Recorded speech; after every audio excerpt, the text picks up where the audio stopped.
Urban Therapy with Sun 752, and this your daily go getterism number 818. Number 818. Number 818. For December 29th, 2016. Listen, tonight I want to talk to y'all about our definition of winning. Winning. It's one of those words that we use nowadays to symbolize that somebody is doing well. We say that certain people are winning. You know, such and such is getting it out there, man. You know what I mean? They winning. They winning. They doing their thing. They making it happen. Which is a good thing. Which is a good way to be. Which is a good way to be. And actually, the definition of winning. But sometimes, when we come out with real words to become slang words, sometimes it goes off the rail. And we start putting the word in the wrong context and with the wrong type of definition for the wrong things at the wrong times. You know, because one thing that people tend to do is we start to lump people in groups and in categories, and because they may do one or two things the same way, we look at we may group them into a certain category and say that they are all what we say that they are. Let me make this easier. When we start talking about winning, what is winning? You know what I mean? Like, when you're winning, that normally means that you're in a competition with somebody. It means that you are competing with somebody for something. You're competing with one person, or you're competing with a bunch of people. So I've heard some women go around saying, like, all right, women who wear their hair natural and maybe don't wear makeup and things like that, or women who wear makeup but still wear their hair natural, consider themselves to be natural. And you'll hear them say things like, man, these weave wearing bitches, these ratchet ass, you know, fake boobs, fake butt, fake, you know, butt pad, whatever. You know, these chicks is winning out here. And what they mean by winning is that those are the women that the men look towards, you know, for affection. Or they seem to be the type of women that attract all of the men out here. And because in the black community there's a shortage of good men, because the ratio of women to men is really very, very unbalanced. So we have a lot of women and we have a little bit of men. And with our incarceration rate and also the homosexuality rate, you know, women don't have the pick of the litter like they may have had in past generations. So when you see a certain type of woman getting all the attention of these men, of course it's going to make the women who aren't getting that type of attention, it's going to make them feel some kind of way. Now, first of all, I don't think that women who wear weaves and a lot of makeup, first of all, I don't like makeup at all. And when I say at all, I mean none of it. I don't like none of it. I don't care if it's just lipstick. I don't really like that shit. I don't like it. But that's me. And I'm not representative of a lot of men. I don't like weaves. I won't diss a woman for having a weave, but I don't like them. I don't prefer them. If you gave me the choice between real hair and fake hair, boom. Choice is very, very easy for me. You know what I mean? But I don't see a reason to diss, because I get the science of it. I understand all of that. You know, I've heard all the reasons and excuses and all of that kind of stuff. I ain't mad at them. Wigs and all, wigs, same thing. So, but women look at it differently. You know, women are always checking out other women. You know, from the hair on down to the shoes. You know, women check other women out. And when they see certain types of women that seem to get all of the attention, you know, they may say something like, yo, such they winning. Look at them, they winning. And I'm like, winning what? You know, because you have to ask yourself, first of all, what's the competition? If you find a man that you like, or if you find a person that you like, that really floats your boat, that you're really attracted to, and that you really like, why would you worry about what class of people are gathering up or using up all of the good men? It doesn't make any sense. And a lot of men, it's to the point. I need to slow down. It's to the point where many women who are pretty much organic, who are earthy and don't wear weaves or wigs or makeup or any of those kind of things, haven't gotten any cosmetic surgery or anything like that. It's gotten to the point where they don't even believe when men say that they like women who are natural. I've heard it. I've heard it 1,000 times. Yeah, all these men be talking about they like a woman who's natural and all of that. But as soon as the girls come around them with the fake this, the fake that, and the weaves and the wigs and all this kind of stuff, their necks be breaking because their heads be turning so hard. Yeah, I've heard all of that. I've heard all of that. But it don't mean nothing. And it really don't. It don't mean nothing. You know, there are some men who are always going to like that sort of thing. I mean, it's media control. They have given us that concept of what beauty is supposed to be, and it's hard for some of us to get out of. It's not hard for me to get out of. I like what I like. You know, Ronnie, Bobby, Ricky, and Mike. If I like the girl, who cares who you like? But anyway, you know. And it crosses over to men too, because I hear men complain all the time about how these women out here don't want no good woman. I mean, how these women out here don't want no good man. You know, they want a thug. They want a nigga with his pants hanging down off his ass, and you know, somebody that's gonna talk to him and treat him like shit. Don't really have no job, smoke weed all day, play in PlayStation or Xbox all day, you know, slacking, bullshitting, don't know how to treat a woman. That's the kind of man that these women out here want. They want a thug. Every woman out here want a thug. And when I hear that bullshit, and it is bullshit, it sounds like something that I hear off of a rap record or a R&B record with a hip hop solo in it. Like, what women out here are screaming that they want that type of man? Like, I gotta have a thug. I gotta have a thug. You know, if you ain't moving keys, if you ain't out there making moves on the streets, I don't have nothing to do with it. What the fuck? Because one thing that both of those men and women have in common, the women who are complaining about the weave and the makeup and all of that kind of stuff, the ratchet chicks, and the men who are complaining about the thugs and the slackers and all of that.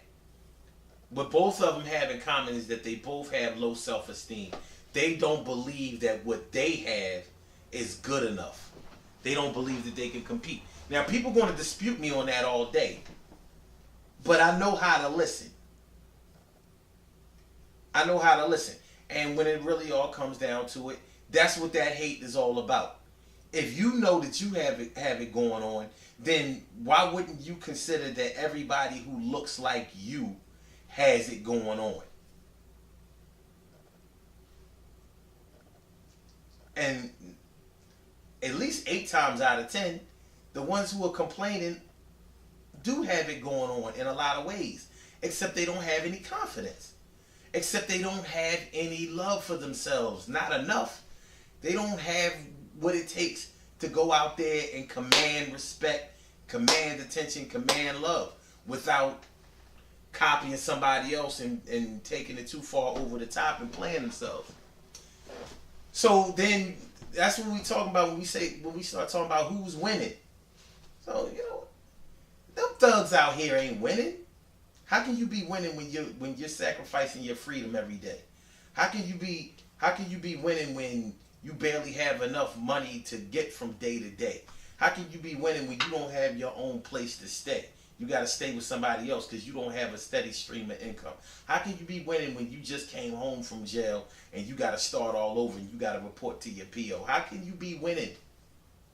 Because that's the life of a thug. Same way with these weave wearing chicks. How can you be winning when you got to wash your face before you go to bed or you going to fuck up your pillows? How can you be winning when you don't ever want your man to see what you look like without your weave or your wig on or whatever?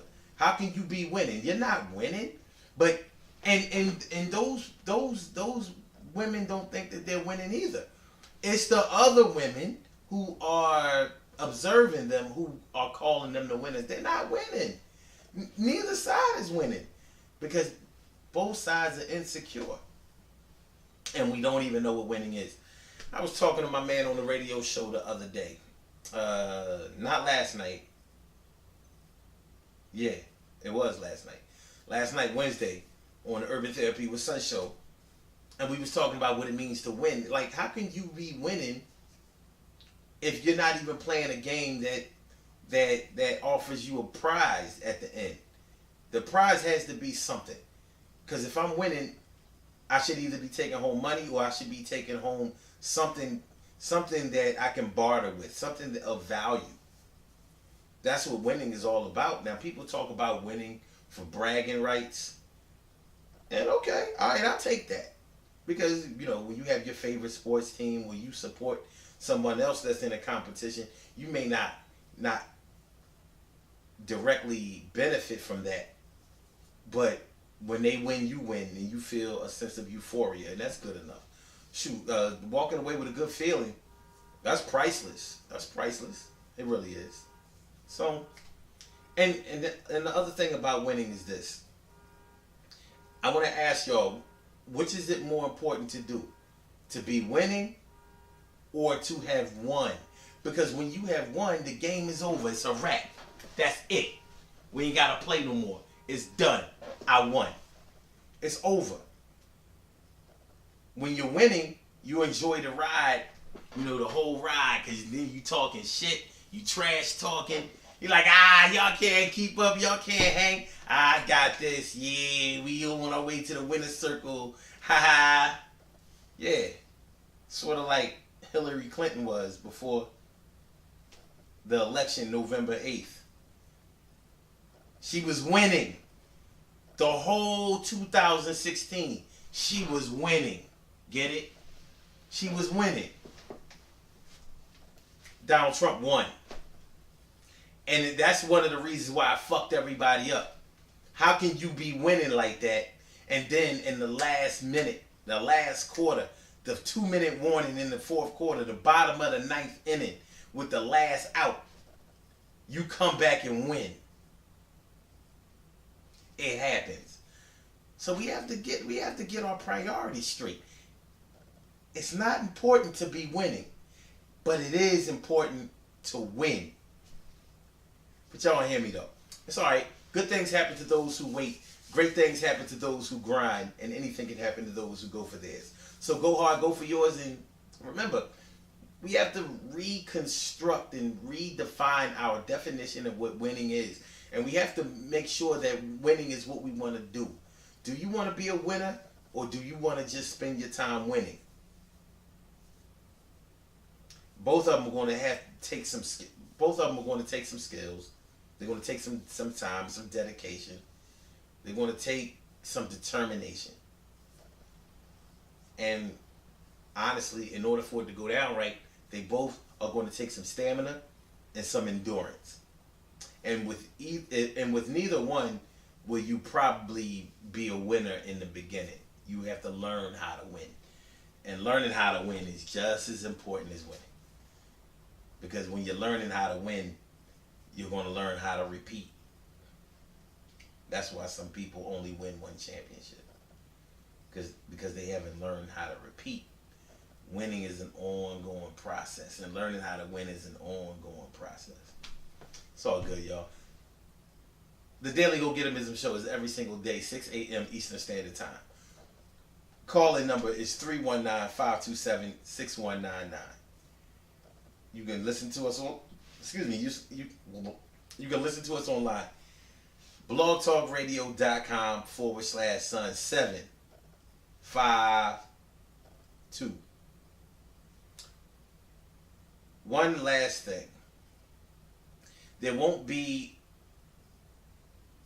a Take the Fall event this Saturday on the 31st, on New Year's Eve. It won't be this Saturday. We're going to have to either reschedule it or scrap it for this month, because my beloved cousin Charles McIntyre passed away, and his funeral is on Saturday, and I have to pay my respects to my cousin, because he was one of the best ever. He was my older cousin, about 75, 76 years old. But he was a good man, and he's going to be really sorely missed by a lot of people. So rest in peace, Charles McIntyre. I love you, man. And I see you when the rest of us get there. And hopefully it's a long time from now. But hey, that's how it's going down. So, if y'all have any questions about the Take the Fall event and when we're going to reschedule it, just hit me up. Sun752 at AOL.com or Omar McIntyre on Facebook. So get at me. Peace.